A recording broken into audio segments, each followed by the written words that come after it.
তো আজকের ভিডিওতে আমরা দেখব কিভাবে এই ধরনের হেড মুভিং অ্যানিমেশন বানাতে পারেন আর অ্যাডোবি আফটার ইফেক্ট ব্যবহার করে। চলুন বেশি কথা না বলে ভিডিওটি শুরু করা যাক। সর্বপ্রথম আমরা গুগল ক্রোম ব্রাউজারে গিয়ে সার্চ করব রিমুভ সাবজেক্ট ফ্রম ইমেজ। ঠিক আছে, তো আমরা এটা লিখে সার্চ করে দিব।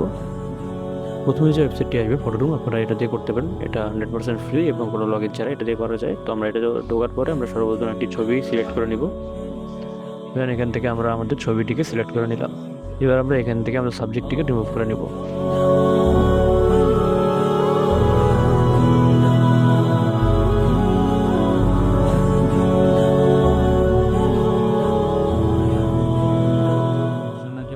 তো আমরা কিন্তু আমাদের সাবজেক্টটিকে রিমুভ করে দিয়েছি। এবার আমরা এটিকে ডাউনলোড করে নিব। তো এটি ডাউনলোড হয়ে গেছে। এবার আমরা অ্যাডোবি আফটার ইফেক্ট ওপেন করে নিব এবং আমরা এখানে আমাদের এই ফুটেজগুলিকে ইম্পোর্ট করে নিব।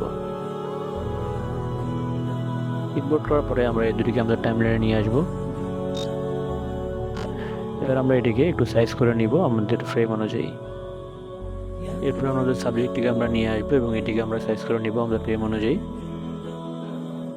সাইজ করানোর পরে আমরা এটা ডাবল ক্লিক করব এবং আমরা এখান থেকে রোড ব্রাশটা সিলেক্ট করে নিব এবং আমাদের সাবজেক্টটিকে ধরে আমাদের ব্যাকগ্রাউন্ডটাকে রিমুভ করে নিব।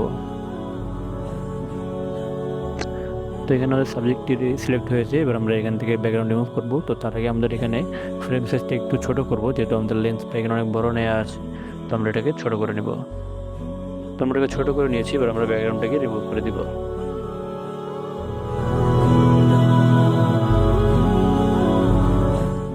তো আমাদের কিন্তু ব্যাকগ্রাউন্ডটি রিমুভ হয়ে গিয়েছে। তো আমরা এবার এটাকে এখান থেকে ক্লোজ করে দিব। তো এটা কিন্তু আমাদের ব্যাকগ্রাউন্ডটা রিমুভ করা হয়ে গেছে। তো আমরা এটাকে একটু সাইজ করে নিব। আমাদের যেহেতু ব্যাকগ্রাউন্ডটা একটু ছোট ছোট লাগতেছে, তাই আমরা এটাকে একটু ছোট করে নিলাম সাবজেক্টটিকে এবং এটা আমরা সাইজ অনুযায়ী বসাই দিব। তো এটাকে বসে নেওয়ার পরে আমরা দেখুন এখানে কিন্তু কোনো মুভমেন্ট এই পর্যন্ত নেই। ঠিক আছে, সব স্টিল আছে। তো আমরা একটু আগে এটাকে জুম করে নিই টাইমলাইনটিকে। তো টাইমলাইন জুম করার পরে আমরা সাবজেক্টটিকে সিলেক্ট করবো অ্যান্ড আমরা এখান থেকে পাপেট পিন যেটা আছে আমরা এটাকে সিলেক্ট করে নিব। তো এখান থেকে আমরা আমাদের সাবজেক্টের কপালে একটা করে পিন দিয়ে দিব এবং আমরা এই কাঁধে একটা পিন দিব।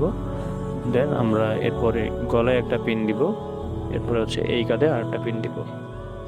তো এখানে দেখুন আমরা কিন্তু টোটাল 4টা পিন দিয়েছি 4 জায়গায়। তো আপনারা কিন্তু এভাবে 4 জায়গায় 4টি পিন দিয়ে নিয়ে নেবেন। তো এবার আমরা কিছু ফ্রেম সামনে যাব। কিছু ফ্রেম সামনে যাওয়ার পরে আমরা এখানে এতটুকু সামনে আসলাম। দেন আমরা এখান থেকে কপালে যে পিনটা আছে এটা ধরে একটু সামনের দিকে টেনে দিলাম। দেখুন হেডটা কিন্তু একটু মুভ হয়েছে। দেন আমরা আরেকটা ফ্রেম সামনে আসব। এরপরে আমরা পিনটাকে পিছনের দিকে নিয়ে যাব। তবে একইভাবে আমরা আবার একটু ফ্রেম সামনে আসব।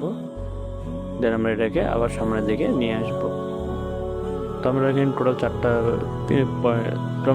4টা দিয়েছি। আপনি ইচ্ছে করে আরও বাড়াতে পারেন। তো এটি কিন্তু দেখুন একটু ফাস্ট হয়েছে। তো এটিকে আমরা একটু স্লো করবো, একটু স্মুথ করবো। যার কারণে আমরা এখানে ক্লিক করলাম। দেন আমরা এখান থেকে এটাকে ক্লিক করে এর কি ফ্রেমগুলো বের করলাম। ঠিক আছে, তো এই কি ফ্রেমগুলো বের করার পরে আমরা এখান থেকে কি ফ্রেমগুলো একটু পিছিয়ে দেবো। তো পিছনের দিকে আমরা নিয়ে যাব। তো এটিকে আমরা এখানে রাখতে পারি। দেন আমরা পিছনের দুটিকে আমরা পিছনে নিয়ে যাব।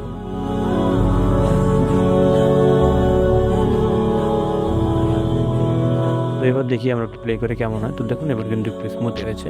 ঠিক আছে, এটা অনেক স্মুথ লাগছে। তো আমরা আরও একটু স্মুথ করার জন্য সবগুলো সিলেক্ট করে কিবোর্ড থেকে F9 ক্লিক করুন, তাহলে এটা আমাদের ইজি হয়ে যাবে। দেন দেখুন এটা কিন্তু এখন আরও অনেক স্মুথ লাগছে।